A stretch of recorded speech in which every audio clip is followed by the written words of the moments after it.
Hello, I'm Trey Greer.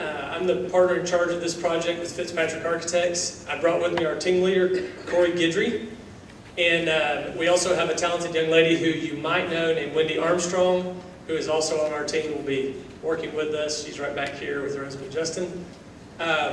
Okay, so I'm going to look at this one.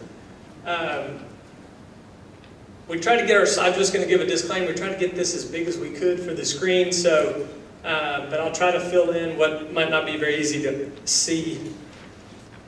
Where we started when David called and the committee met with us is taking what was the work that was done during the master plan and taking a look at it in terms of more detailed, and where we always start with that is with the code requirements. And so we researched the applicable codes, and the first thing that we determined is to bring this building into use again, the building would have to be sprinklered with a fire sprinkler, much the same as you have in this building. The occupancy is what determines that sort of thing.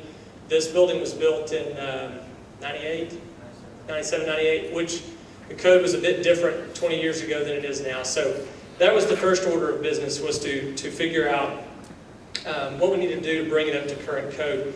After that, then we started looking at with the funds that were available, as David was talking about the pledges, we started working with the committee to determine what exactly could be done with the money that was available.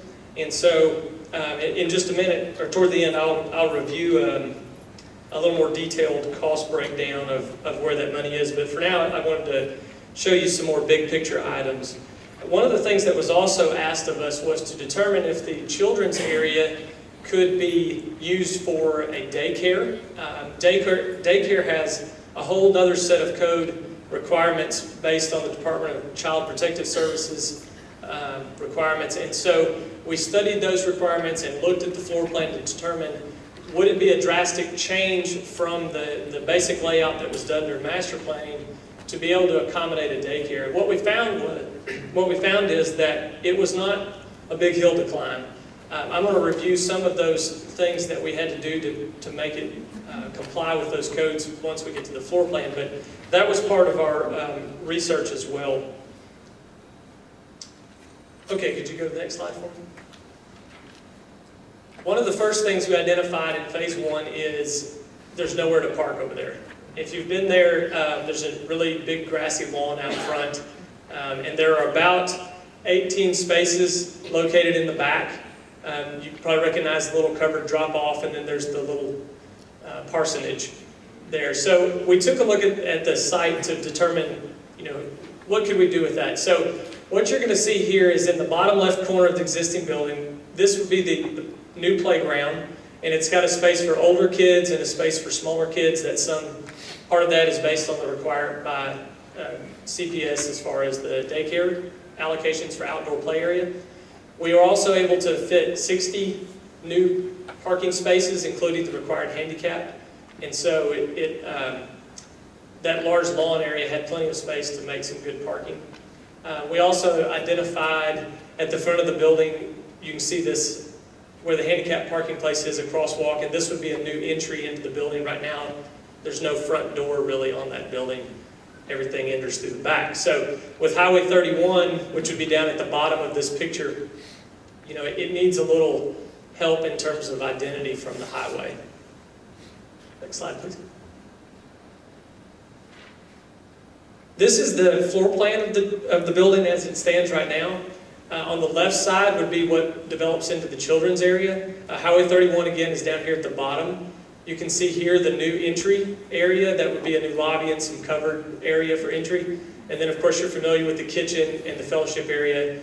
And then there's a large unfinished area here. And then part of this study was to say this could be some of that used space that the pastor was talking about. Next slide, please. This is a blow-up of the children's area. There are 4 classrooms for the children and 1 for infant, and in particular, those are designated for the daycare requirement. They separate infant and children, and there's a little bit different requirement for each of those age groups. Some of the changes from the original plan that you saw in master planning were to add additional toilets. You'll notice that each of those children's rooms shares a common toilet room, but that there are 2 toilets in there. And that's based on the number of children that are housed in those rooms. There's also a sink in each room. That's part of the daycare requirements. We also are showing some locker or cubby spaces against this corridor wall. That's the white block you see there. And of course, we've got cabinets here. And the infant room has the requirement for 2 sinks, actually, because you have to have a separate sink for hand washing because there's a diaper changing area. So we had to add a sink there. But overall, the plan itself did not have to go through a major overhaul to be able to accommodate those requirements. One of the big things that would be required with daycare occupancy is a sprinkler. And so the sprinkler is required to do anything in the building, whether you do daycare or not. So that requirement's already met just by the fact that you're going to renovate and use the building. So that was a big expense that was already involved. One of the other things is separating, if you can see this gray area, this wall along the east side of the daycare area will have to become a firewall, and that's part of the building code separation between institutional or daycare occupancy and the regular occupancy. Okay, next slide, please. Okay, you've seen this before. This is the front facade that was proposed during the master planning, and you can see the playground at this corner, the new entry here with the parking and a little bit of cover. So this would be in the phase 1 cost that we'll talk about in a moment. If you go to the next slide, please. This, we identified a few additional items that could possibly be done if some more funds became available. One would be to do a little more work at the front to try to give the building more of the identity that you see with this building. So we created some larger canopies with the columns that are very similar to the columns here on the front of this building, as well as adding some glass, similar to what you have here with the glass out in front. So this is a possibility, you know, if the church wants to move forward with that and there's funds become available. Next slide, please. The next few slides, I'm going to show you some photographs of some other children's spaces that we've done. Now, these are all over the map in terms of some of the colors and some of the different things you see. And a lot of these were driven by the particular client. But this was a church in Shreveport that did a daycare. And they were a very non-traditional church, and they wanted lots and lots of color. As you can see, there's lots of color in that guy. So, next slide. This is representative of maybe a typical children's classroom space. Some of the items in this you'll notice is that there's storage, couple large storage units with a sink, and then we try to put hard flooring or not carpet in front of those areas so that as the children use the sinks, you don't have a problem with wet carpet all the time.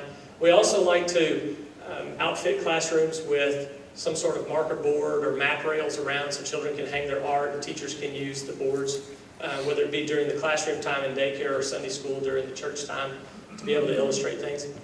Some of the other things we like to do is do pops of color in easy places to change as times change. So, for example, over the sink and behind the sink, you can see little pops of painted color. Carpet, we like to put a little color in the carpet there. So that represents you know, what a typical classroom could look like. Next slide, please.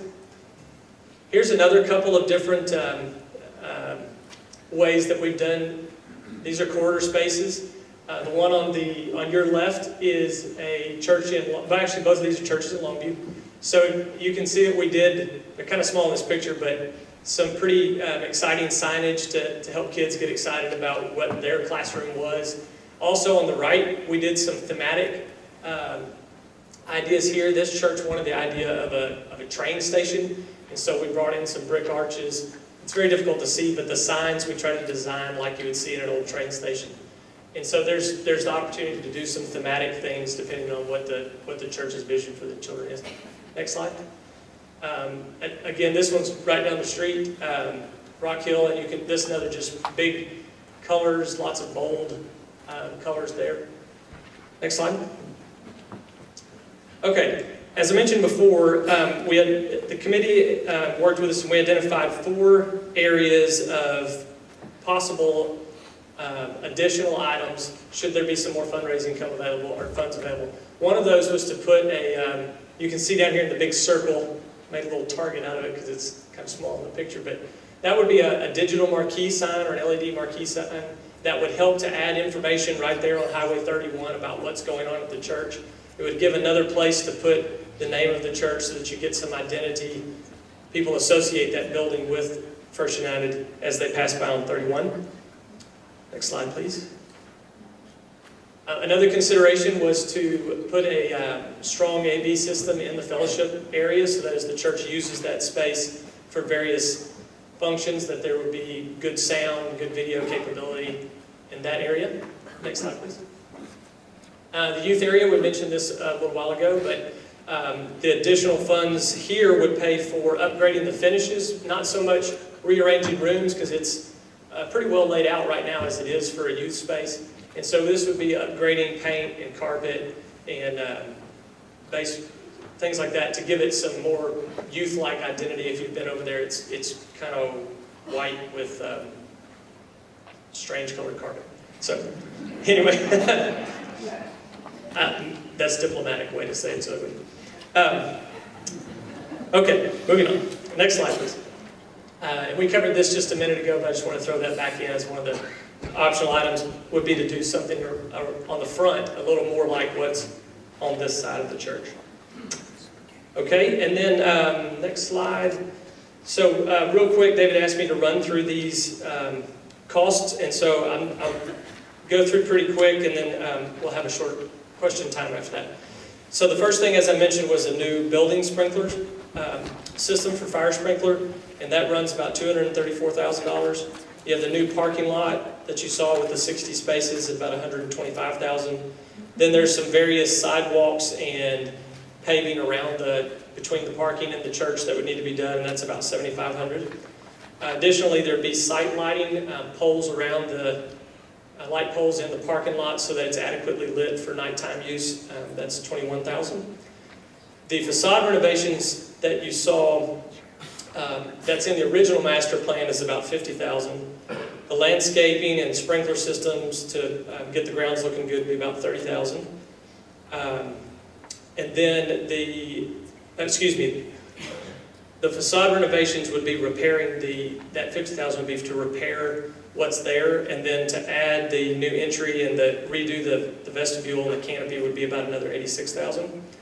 The new children's space, which would finish that space out, it would provide the trusses above and the decking above for the future second floor. That would all be wrapped up in that package.